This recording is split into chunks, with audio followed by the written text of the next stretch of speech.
27ویں آئینی ترمیم میں مزید ترامیم شامل کرنے کا فیصلہ۔ آئینی ترمیمی مسودے کی شقیں 59 سے بڑھا کر 62 کرنے کا امکان۔ آئین کے آرٹیکل 6 کی کلاز 2 میں تبدیلی۔ سنگین غداری کا عمل کسی بھی عدالت کے ذریعے جائز قرار نہیں دیا جا سکے گا۔ آرٹیکل 6 کی کلاز 2 میں ہائی کورٹ، سپریم کورٹ کے ساتھ آئینی عدالت کے لفظ کا اضافہ کیا جائے گا۔ چیف جسٹس کے عہدے کے ساتھ پاکستان کا لفظ لگایا جائے گا۔ 27ویں ترمیم میں چیف جسٹس کے ساتھ پاکستان کا لفظ نہیں تھا۔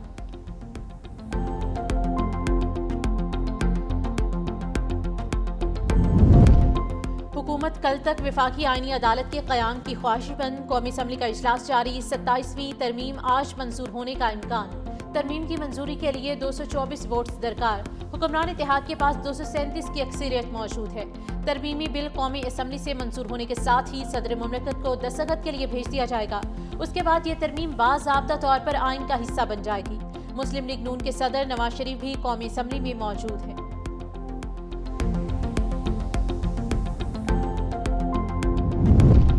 27ویں آئینی ترمیم chairman peoples party Bilawal Bhutto Zardari سے وفاقی وزیر قانون عاصم نصیر تارڑ کی ملاقات میں ترمیم میں چند تبدیلیوں اور سپریم کورٹ کے حوالے سے گفتگو کی گئی۔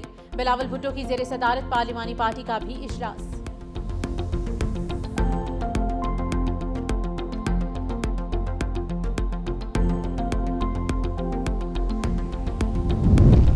ہم 27ویں ترمیم کا حصہ نہیں بنیں گے۔ ہم نے مذاکرات میں حصہ لینے کی ہر ممکن کوشش کی۔ ہمارے ایم این ایز کو پارلیمنٹ ہاؤس سے اٹھایا گیا۔ Chairman P T I barrister Gohar کا قومی اسمبلی اجلاس سے اظہار خیال۔ کہا ہم پاکستان کے ساتھ تھے اور رہیں گے۔ ہمارے وزیر اعلیٰ کو اپنے لیڈر کے ساتھ ملنے نہیں دیا جا رہا۔ ہم واک آؤٹ بھی کریں گے، احتجاج بھی کریں گے اور تقریریں بھی کریں گے۔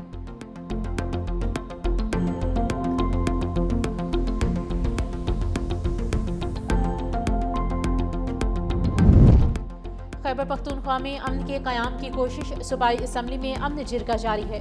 گورنر فیصل کریم کنڈی کہتے ہیں کہ ہماری بدقسمتی یہ ہے کہ ہمارے پڑوس میں افغانستان موجود ہے۔ افغانستان میں چھوڑا اسلحہ پاکستان کے خلاف استعمال ہو رہا ہے۔ اسد کیسر نے کہا کہ پاکستان اور افغانستان کو افہام و تفہیم کے معاملات سلجھائے۔ 40 سال سے ہمیں صرف دہشت گردی، بندوق، خودکش اور دھماکے ہی ملے ہیں۔ مولانا عطاء الرحمان نے کہا کہ ہمیشہ ہم نے امن کے لیے کردار ادا کیا۔ کے پی کے ساتھ سندھ اور پنجاب کا امن بھی جڑا ہے۔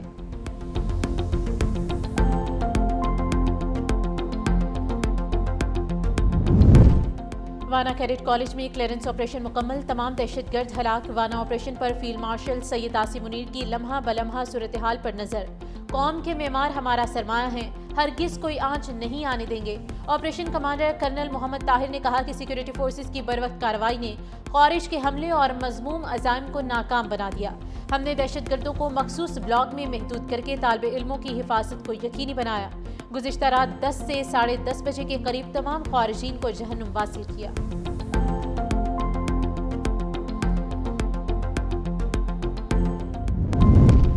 اسلام آباد کچہری خودکش دھماکے کی ابتدائی تحقیقات میں اہم پیش رفت۔ ذرائع کے مطابق حملہ آور پیدل کچہری تک پہنچا۔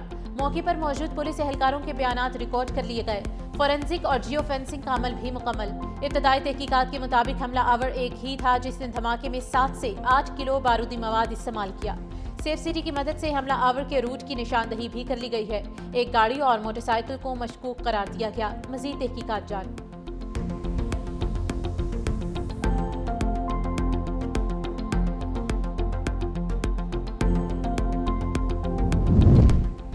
اسلام آباد حملے کے بعد پنجاب بھر میں سیکیورٹی ہائی الرٹ ہے۔ محکمہ داخلہ پنجاب نے تمام اضلاع میں سیکیورٹی پلان پر منوعاً عمل درآمد کی ہدایت کی ہے۔ دہشت گردی کے ممکنہ خطرات کے پیش نظر پیشگی اقدامات کا حکم۔ پنجاب کے حساس، اہم اور گنجان آباد علاقوں میں سیکیورٹی بڑھانے کی ہدایت۔ قانون نافذ کرنے والے اداروں اور ضلعی انتظامیہ کو ہائی الرٹ رہنے کا مراسلہ جاری۔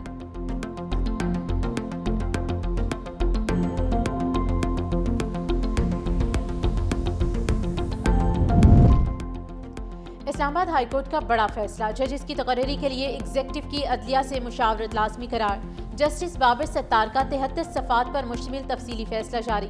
ججز کی تقرری یا برطرفی کے معاملات میں وفاقی حکومت اپنے اختیارات اسلام آباد ہائی کورٹ سے مشاورت کے بعد استعمال کرے گی۔ اسلام آباد میں دوسرے صوبوں سے ڈیپوٹیشن پر لائے گئے ججز عدلیہ کی خود مختاری کو متاثر کرتے ہیں۔ عدالتی افسران کی تقرری، مدت ملازمت اور برطرفی کے لیے حکومت ترمیم کرے۔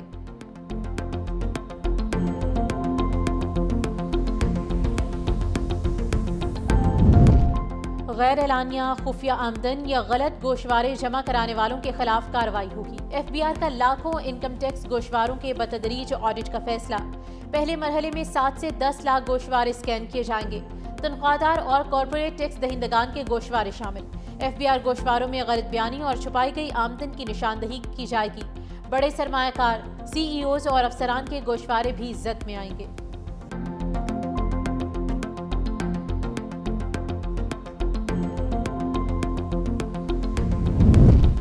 راولپنڈی میں غیر قانونی افغان باشندوں کے خلاف کریک ڈاؤن۔ مختلف علاقوں سے 4321 افغانی شہری ہولڈنگ سینٹر منتقل۔ 4261 افغان شہریوں کو افغانستان ڈیپورٹ کیا گیا۔ کراچی میں بھی کامبنگ آپریشن کیا گیا۔ ضلع مری میں کارروائی، 72 افغانی شہری پکڑے گئے۔ دوسری جانب اسلام آباد کے تھانہ گولڑا کا مختلف علاقوں میں سرچ اینڈ کامبنگ آپریشن، 47 مشکوک افراد کو تھانہ منتقل کر دیا گیا۔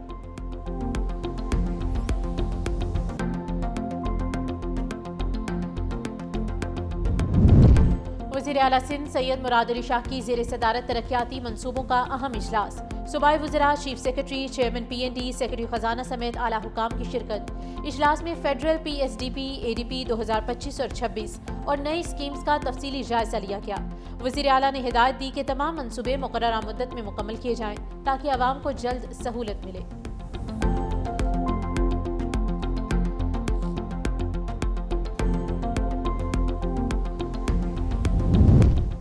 شہر قائد میں جاری ترقیاتی منصوبے شہری سہولت اور پائیدار ترقی کے لیے سنگ میل ثابت ہوں گے۔ سینئر صوبائی وزیر شرجیل انعام میمن کہتے ہیں کہ K4 منصوبہ کراچی کے عوام سے کیا گیا ایک وعدہ ہے جس کے تحت صاف اور وافر پانی فراہم کیا جا رہا ہے۔ مزید کہا کہ وقتی ٹریفک مشکلات کے باوجود یہ منصوبے مستقل حل کی جانب قدم ہیں۔ سندھ حکومت کے تمام ادارے مکمل ہم آہنگی سے کام کر رہے ہیں۔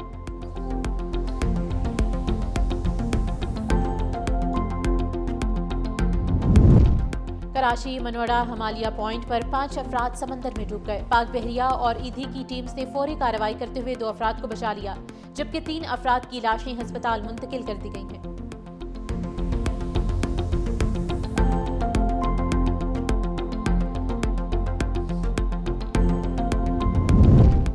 اور کراچی کے علاقے ملیر میں شوہر نے بیوی کو قتل کر کے خودکشی کر لی۔ گھر سے میاں بیوی کی لاشیں برآمد۔ پولیس کے مطابق شوہر کی لاش لٹکی ہوئی حالت میں ملی، جبکہ بیوی کی لاش زمین پر پڑی پائی گئی۔ پولیس نے تحقیقات کا آغاز کر دیا ہے۔